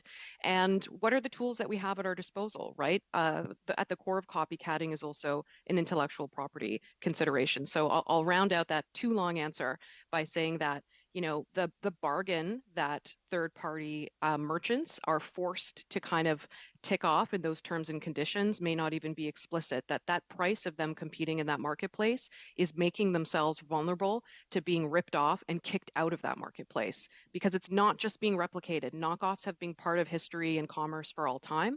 It's the additional discipline of being price disciplined, priced out, or actually just saying you can't participate in this market. And we bring this up in particular because it's been a small p policy in government. We've encouraged firms to go digital, and that's been fantastic for e-commerce, and the pandemic has accelerated that. But if we don't look very carefully at these terms of competition for what it means to compete online, we do all of our small and medium-sized enterprises in Canada a huge disservice, and maybe sort of make it deceptive too in the long run. Thank you very much, Madame Bednar. We'll move to Mr. Williams for 5 minutes. And can you hear me? Check, check, check. Can you hear me? Yes, we can hear you well, Mr. Williams. Fantastic. Thank you very much. And thank you for all the witnesses so far. This has been an incredible discussion. I'm going to start, if I can, just one moment, with Ms. Vanderberg. When we look at restaurants right now in this industry, and we had a lot of emergency benefits during the pandemic, and we're not seeing workers returning to the industry. And I'm in the hotel business, so I see the exact same thing. So are these workers leaving the workforce, or are they finding new careers outside the food service industry? Thank you for the question, and it's a great one. It's one that we've been grappling with, frankly, for the last 6 months. I think, to be perfectly candid, a great majority of them have been lost to other sectors that can offer that job security that we can't. That has been proven over the course of this pandemic that we can't. And the provisions that stood us in good standing pre-pandemic are no longer as steadfast as they once were. And that's concerning when you've got, you know, rent to pay and groceries and hydro due. And I think in addition to that, there's the demographic challenges of Canada as a country. And that's why so many of our members have no choice but to rely on the TFW program for both short-term and long-term survival. Some companies like Freshii, well, Freshii is the one case this week who added computer screens, and they've employed people in, I think it's Guatemala, to actually run their front counter. Do we see that being the result of this labor shortage in this industry long term? I mean, I don't have a crystal ball. If I did, I'd probably have a more comfortable desk chair. But I think what we can expect is a lot of companies are going to have no choice if they want to stay open, if they want to keep the lights on now that we can keep the doors open. How do we staff up? And that shift to more tech-friendly solutions, automated solutions, is a direction that some brands are going to choose to explore. I don't know how long-term or how permanent any of those will be. Frankly, I think we've all seen the movies where the robot servers get too much power. But it's arguably innovation has always been at the heart of our sector. Innovation in food, innovation in service, innovation in hospitality, and now innovation in technologies. Thank you. Mr. Kirkland, you talked about the IRCC reluctant to give up power and control over processing times. We've heard of programs like Top Talent, and some of the recommendations by the ICC is to increase turnaround time to 48 hours. What specific recommendation on that power would you have for the IRCC or for our government to look at changing that in a longer term or a shorter term time frame? Oh my goodness. In a shorter time frame, it is possible to cookie cutter successful temporary status programs that have been rolled out in our overseas operations. So, for example, there are streams of quote unquote almost preferred students attending educational institutions in Canada that are gold class. When we know the prospective employee and when we know the Canadian employer, enforcement, which is at core the issue here for program integrity, enforcement is simplified. So looking at the big picture, something to do right now, we can systematically, industry by industry, if necessary, employer by employer, pre-approve, check them out, vet them. And that way, it's a question of identity, background check, security, criminality check, and medical check, which can be done in advance in most cases. That 48-hour standard is in play at our ports of entry in this country if you don't need a visa to come to Canada. And we can review country by country which countries still require visas. We do that all the time. So there's no fast turnkey solution. It requires careful, a lot of stamina, and check every box possible to deliver exactly what you're proposing, which is a dream state. Thank you very much, sir. And if you have anything else to add to all of our witnesses, please submit them in writing, and we can add them to the report. Ms. Hearn, I don't have a lot of time. I'm just going to ask you some questions, same answer. If you don't have enough time, please submit some answers. One is, how's the lack of skilled labor going to impact Canada's competitiveness? So that's a big one right now. We're almost 1 million workers short. Does Canada need an innovation strategy? And the third one, is the labor shortage impacting social enterprises? So I think you write a lot about philanthropy and impact investing. Are we seeing labor shortages impact those industries? And if so, what's the long-term ramifications of that for Canada and its social enterprise capacity? And Mr. Williams, although that's a great question and one that would take time to answer, we're out of time. So perhaps submitting in writing if you have anything more. So if you could submit in writing, thank you so very much. Thank you. We'll now move to Mr. Gahir for 5 minutes. Great. Thank you, Chair, and thank you to the witnesses for making time for this committee. It's been very informative so far. My questions are primarily for Ms. Bednar and Ms. Hearn. Ms. Bednar, you mentioned that Amazon is an internal competitor. What comes to mind when you say that is something like Amazon Basics, that they have their own product line that's developed under their name. What also comes to mind is Amazon's Choice, which is sort of how they highlight certain products that do well or sell well. And I often see that the Amazon Choice is the Amazon Basics product. Could you comment on that, and sort of what other ways are there in which Amazon is an internal competitor? Sure. I mean, with Amazon Basics, they compete directly against third-party products that are on their marketplace. And I mean, kudos to when something is labeled Amazon Basics, because in other instances where we see that kind of copycatting and replication, sometimes there's an overlay, right, where there's a private label or it's a different company name, so it looks very distinct. In terms of other examples, I mean, it's easy to talk about Amazon, how Amazon uses data and information, perhaps even across some of their platforms, right? So the subscription, the recurring fee and revenue that locks in people, Amazon Prime, Amazon's collecting information from us when they're considering what to commission or invest in for television and video, because they also know from Kindle what books people are pre-ordering, how fast they're reading them, what they're highlighting. They own Goodreads, so they know what people are talking about when it comes to books. They own IMDb, so they know who the popular directors and actors and actresses are. This allows them, in a broader kind of cultural context, arguably to de-risk the decisions they're making and kind of move towards more of a Spice Girl model, which is tell me what you want, what you really, really want, and changes how we create artistic value and who gets an opportunity. And I know this government cares a lot about Canadian content creation and supporting artists, and Amazon's certainly a factor there as well. I fear I've skewed a little bit from Amazon Basics in my answer, but they're a fascinating firm to study in terms of behaviors because they're setting a norm, and other companies are replicating how they compete because that firm's sort of changing the terms of digital competition, which is why we need to look at it. Professor.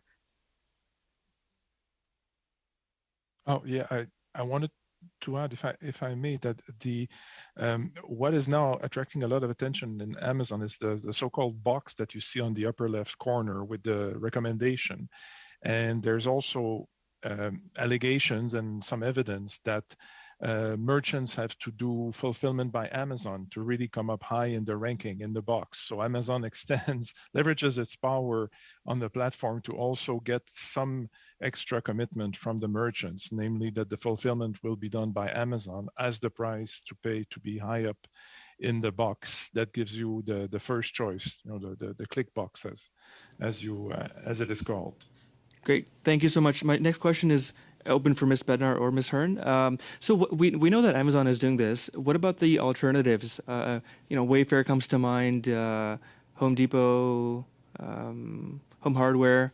Are the alternative online retailers doing the same thing?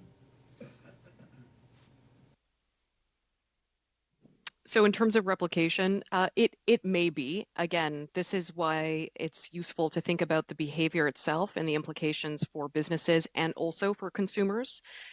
It's unique in Canada. I know earlier one of your colleagues was asking about contextualizing Canada in that international context. Well, something we do that's kind of special in the Canadian way is we've decoupled the Competition Act, competition federally, from consumer protection considerations provincially. Australia blurs these together. And when we remove that consumer lens from competition issues, I think it makes it a little bit harder for us to talk about some of these issues, because you're right, are other platforms doing this? Yes, but it's harder to know. It takes a lot of homework and research.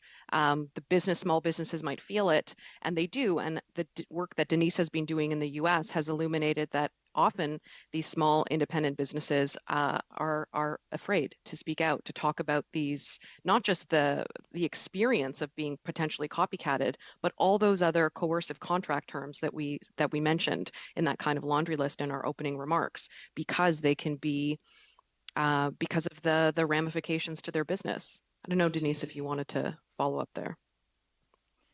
I was just going to make a broader point about data, which had come up as well. And, Amazon, I think it's important to consider that Amazon, Google, Facebook, many of the technology platforms, the reason why this business model of sort of hoovering up as much data as possible, one is the basis of what's been called surveillance capitalism in terms of how they make their money, but more so too that there's now this vertical integration between the data and the compute power that they are amassing with the hardware.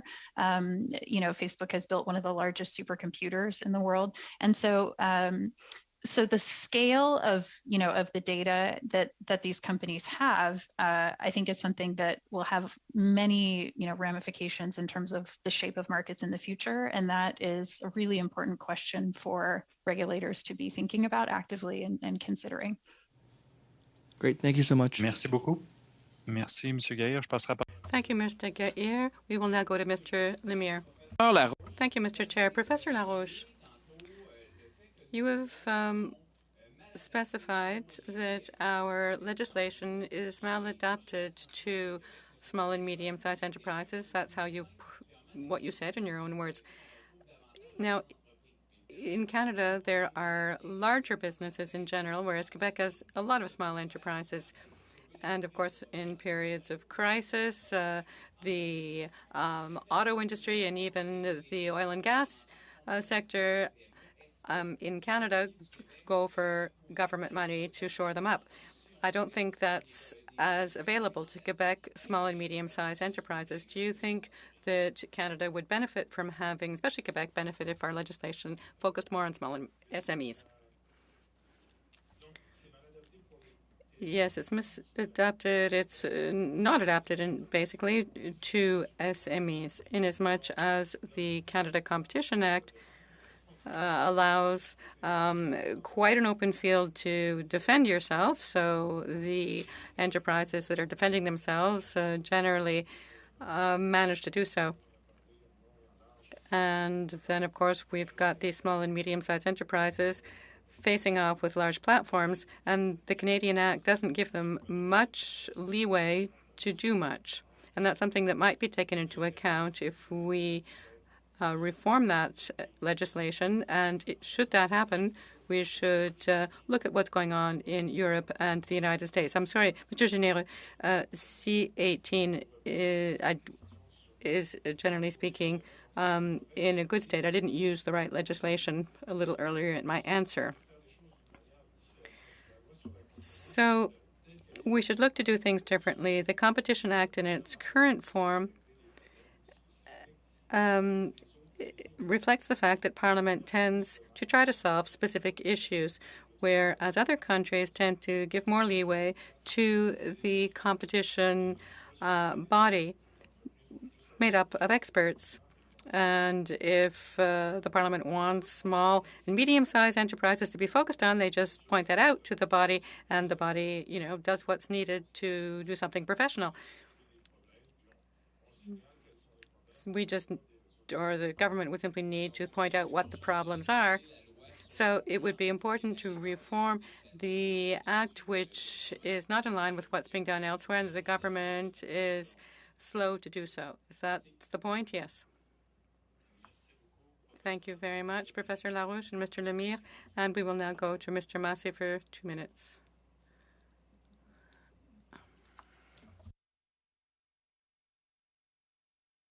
There, sorry, having technical problems. I'll be real quick. So Ms. Bednar, Mr. LaRoche, and Ms. Hearn, can you answer real quick? The other witnesses have been awesome, but this has been really an important thing. Real quick, internet service providers and also those that use the fiber optics recover public right away, and the ISPs, spectrum auction, this is a public access. I pushed for a digital bill of rights, which again is also responsive. When we're actually doing the public policy for ISPs and then those that want to use public right away, should we actually be thinking backwards perhaps and actually building in some safeguards for consumer protection even when we actually auction this stuff off, because we can actually set the rules. This is a public asset. I'm just wondering whether that's something that's been considered anywhere else, and if you do know that, because we're always reactionary. Quickly, I think it would be, of course, smart to do that. I mean, the example of internet in Canada is just like owning a platform, right? Owning and operating a platform, because telecommunications competes both in terms of the infrastructure and also the layer on top. So I'm not being articulate there, but I'll turn to my colleagues for other comments. If I may step in on this issue, it's a slightly different problem, but we created our own problem in the sense that Canada followed the US in being very, very liberal on the firms and telling them essentially, as long as you invest in your network, we're going to leave you free from a lot of intrusive regulation. and Europe chose the other way. And the evidence is kind of in at the moment. The European choice did not deprive them of infrastructure investment, not significantly. There's an argument to be made that we could be a little bit harder on our telecom firms in Canada and try a bit more to stimulate competition without fearing that we will lose out on network investment. The empirical evidence doesn't bear it out.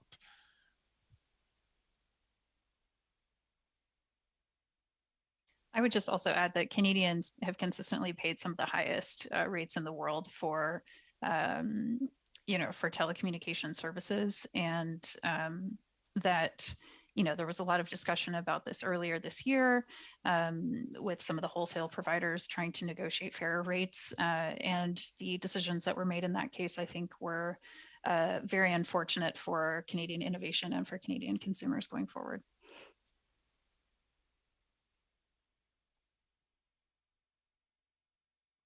Merci beaucoup. C'est tout le temps qu'on... Thank you very much. That was all the time that we had, and we will now go to Ms. Gray for 5 minutes. Chair, I'd like to go first to Mr. Kirkland.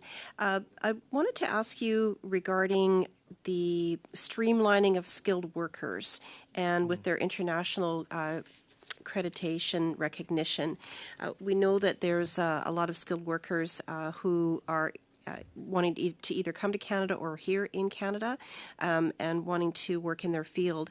And so is this something that everyone agrees, that within your field needs to be done, where there's a way of streamlining those processes? Or what are those barriers and what are the delays that you're hearing and seeing? Well, barriers are local, like politics. And it is possible, based on particular occupations, to have a skill set that is regulated in the home country of the applicant that will be accepted in Canada. Some things require local expertise. Most things do not. Carpentry, electricians, and healthcare professionals. What Canada is doing well is eliminating the interprovincial problems for accreditation, and then we upgrade to eliminating the international barriers. We're on that road. It is being done, and what we need are like-minded countries, New Zealand, Australia, to name two, to allow for a labor pool in those countries that will have access to employment in all those countries with less red tape. In terms of processing times, it's the same old problem. We just have to nail it down and have advanced accreditation. Great. Thank you very much. One other question, just quickly here, is with respect to international students. We do hear that we have a lot here taking post-secondary education, and either their work visas are restrictive or they expire. And then also with International Experience Canada work visas, where they're expiring and they're people that are here. So based on your experience, is that an area that, again, there can be some streamlining and maybe some extensions to help with this labor crisis that we're having in Canada?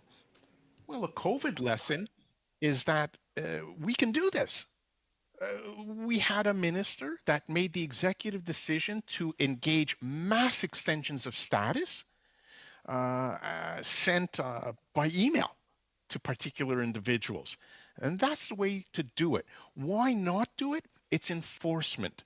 The danger of someone committing a bad act in Canada and the political responsibility that goes with it. So I think you're absolutely right. It is a lesson learned, and we should be going down that path. Mass extensions, electronically delivered, particularly now, and particularly for students. One fast point, it's the foreign student that is the mortgage helper for families across this land. It's the foreign student that contributes to the local economies, these small, medium-sized businesses, and works in places like restaurants. That's our future pool of human capital. We have to take better care of them. Great, thank you. I wanted to go back to Restaurants Canada, and I wanted to ask about the CDAP program, the Canada Digital Adoption Program, which has to do with having small businesses upgrade their digital services. And so for Restaurants Canada, if you can maybe comment, like, is this something that you're hearing from your members? Is this something that's useful? Are there a lot of people utilizing this? It's a massive program. It's $4 billion. And I'm just wondering if you're getting feedback from your restaurants that they're utilizing this, or if there's any issues that they're hearing about it. Yeah, thank you for the question. The truth is, it's almost irrelevant to our sector, to our members. We don't have the bandwidth, the capacity to even investigate the program and its potential utilities, because any restaurant, frankly, who has survived to this point is already online. They know how to use the internet. They've got the mobile apps. They have been working with third-party deliveries, which often come at the cost of an arm and half a leg. But they've lasted here because they've been able to pivot and innovate when it comes to investing in technologies. So this program hasn't really been something that has been most relevant for the food service sector.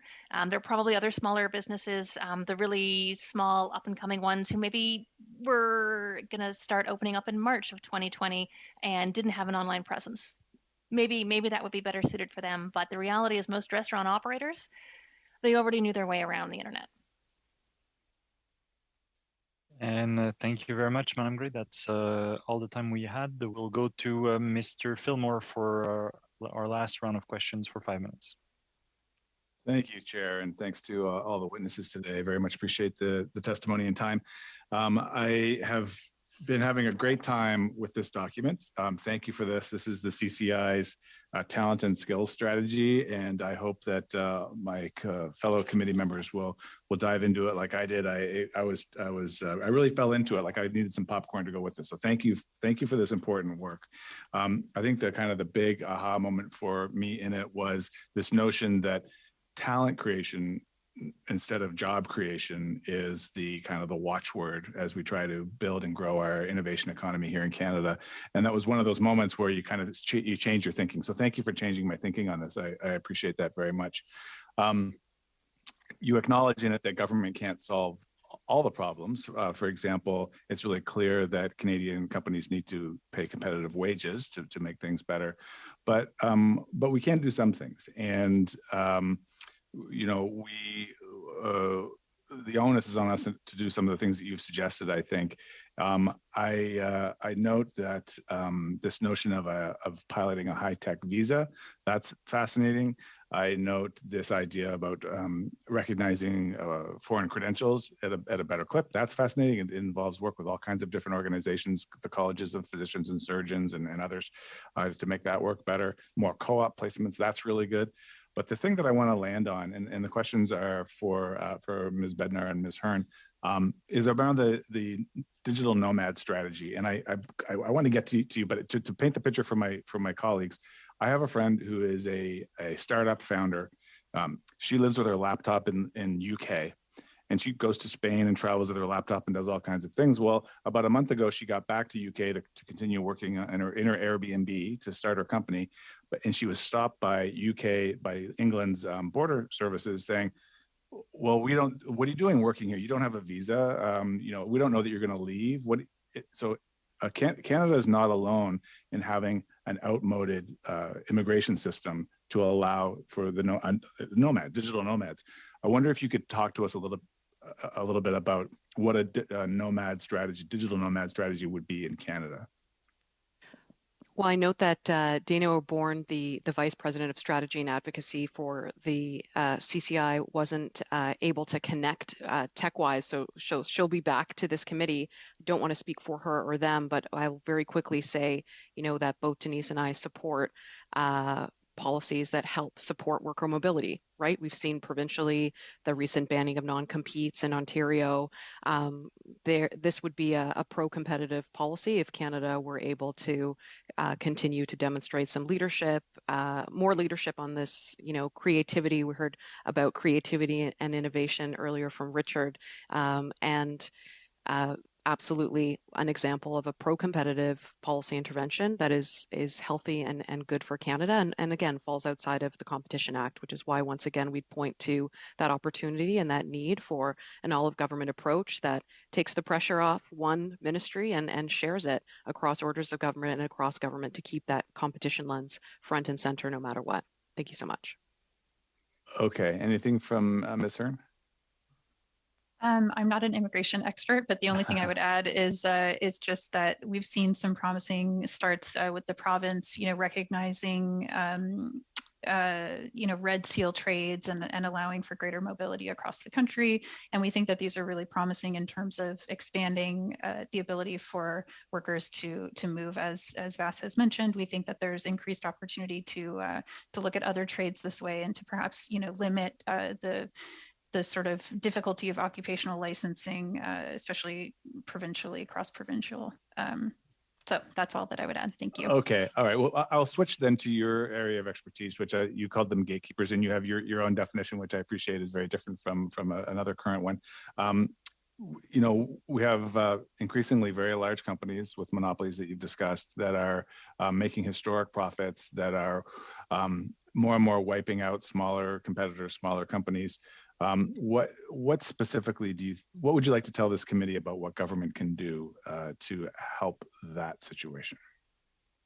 Yeah, thank you so much. I mean, I think, I am Canadian by birth, and so that's why I'm so thrilled to be able to add my voice to this conversation in Canada. But what we've seen in the US, where I'm currently based, is, Biden's recent executive order in July of last year really took this all of government approach where he tasked different agencies, whether that was the Department of Defense, the Health and Human Services, the Department of Agriculture and others to really take a critical look at how anti-competitive behavior was affecting their industry and to report back on that. So many of them did report back. The DoD said this is actually a national security issue when you have, many instances of single source providers. And on it goes. Treasury came back with how this is affecting labor. And so I think that the government, this isn't something that should be limited to the Competition Bureau. This needs to be something that Canada sees as fundamental to its future prospects of innovation. Canada continues to rank very low by the Conference Board of Canada in terms of our innovation prospects. We've had declining growth rates. We've had declining entrepreneurship rates for a long time. And the OECD says that one of the primary reasons is because we have an above average use of antitrust exemptions, which favor incumbents. This is something that isn't just a matter of supporting, Main Street. It's a matter of Canada's future economic prospects. And so it needs to be taken seriously across the whole of government. And that would be the thing that we'd like to leave everyone with today. Okay, thank you for that. And then just a 5-second question for Vass. Vass, can you share us the name of the artist of the work behind you? It's absolutely fascinating. Jack Bishop, and he's a Canadian from out east. Thank you. Thank you so much. I was hoping for a real 5-second question, real 5-second answer. So thank you, Madame Bednar, Mr. Fillmore. Merci à tous nos panélistes cet après-midi. Ça a été... Thank you for all our witnesses today. It's been a very interesting meeting, and thank you to the members of the committee.